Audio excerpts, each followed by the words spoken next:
Paris, 17th century. To the world outside, it was the city of light. Kings in Versailles, perfumed nobles strolling the Seine, cathedrals reaching for heaven. But turn into the wrong alley, just minutes from Notre-Dame, and the glamour vanished. The air turned thick with rot. The streets narrowed into a maze of crumbling walls and open sewers. Here, the sun rarely reached the ground. Puddles of filth reflected nothing but despair. This was the hidden Paris, a wound the city pretended did not exist. Welcome to the Court of Miracles, the most notorious slum in Europe.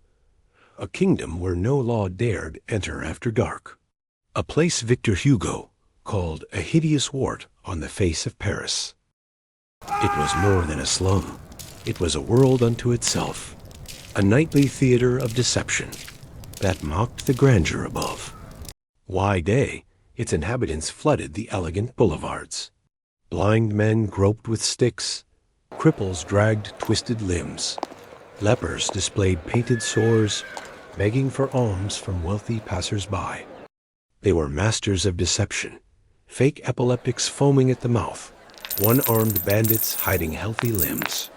Coins clinked into bowls as pity flowed. Each performance perfected over years. A cruel art born of necessity, in a city that turned its back on the poor. But as night fell and the honest city slept, the miracle occurred. The blind opened their eyes. The lame threw away crutches and danced. The sick rose healthy, laughing around fires. This was no divine grace. It was the daily performance of survival in a world that offered no mercy to the poor. As the city gates closed and torches dimmed, the beggars returned home, shedding rags and rolls like old skin. The largest court of miracles lay between today's Rue du Coësre and Rue Rouver, a sprawling labyrinth housing thousands. Ruled by the Grand Coeur, the king of thieves, who sat on a throne collecting tribute from his subjects. He was no myth, a real lord of the underworld, enforcing order with blade and fear, in a place the king's law could not reach. His lieutenants trained newcomers. Children learned pickpocketing before they could read. Prostitutes worked the shadows. Forgers crafted false papers for escaped criminals. Every skill honed for one purpose: to live another day. In the city's blind spot. Police? They came only in daylight and in force. Even Louis XIV's guards feared the night raids, arrows from windows, traps in alleys. Bodies of intruders vanished into the Seine without trace. By day, the court played its role. By night, it ruled itself. A hidden empire, waiting in the dark. Life inside was brutal. Families crammed into windowless rooms, sleeping on straw. No light, no air, just darkness and the constant threat of knife in the back. Murders were routine. Justice was the blade or the noose fashioned from stolen rope. No one cried out. No one asked questions. In the court, survival meant silence. Yet amid the horror, a strange society thrived. They spoke their own argot, a secret language of thieves. They had ranks, archisipads for master crooks, cagoux for enforcers.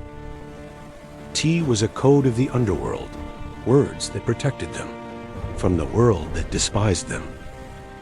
And in smoky cellars, they drank, gambled, and celebrated their nightly cures.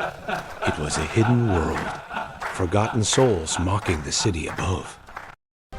For a few hours, they were free, kings and queens of their own darkness, dancing on the edge of oblivion.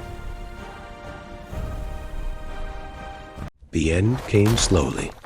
In 1667, Louis XIV created Paris's first real police under La Reine.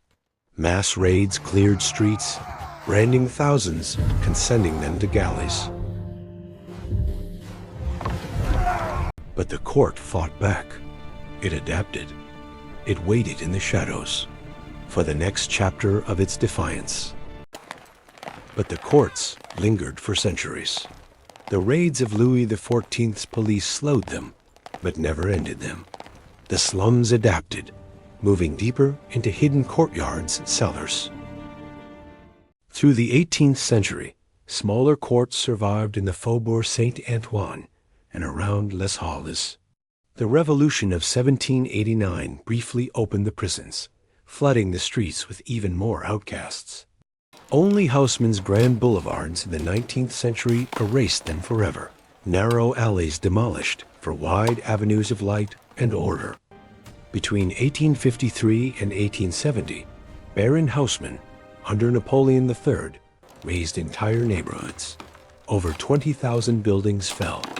Tens of thousands of the poor were displaced to the outskirts, where new slums soon rose. The city wanted to forget, to bury the shame beneath stone and gaslight, to pretend the darkness had never existed.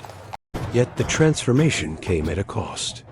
The wide streets were designed not only for beauty, but to prevent barricades, lessons learned from the revolutions of 1830 and 1848. Troops could now march freely. Cannons roll without obstruction. Today, elegant shops and cafes stand where beggars once performed miracles. The slums are gone. But the memory lived on in literature and art. Victor Hugo's Esmeralda danced in the court. Eugene Sue's Mysteries of Paris exposed the underworld that Haussmann tried to bury. In the echo of footsteps, in the shadows between buildings, you might still hear the laughter of the Coeur, a reminder that every shining city hides its court of forgotten souls.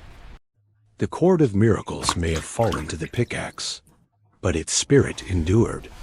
In the catacombs, in the argot that survived into modern slang, in the stories passed down through generations, Paris never truly erased its shadows. Every great city carries its hidden history. The poor, the outcast, the defiant, they do not vanish.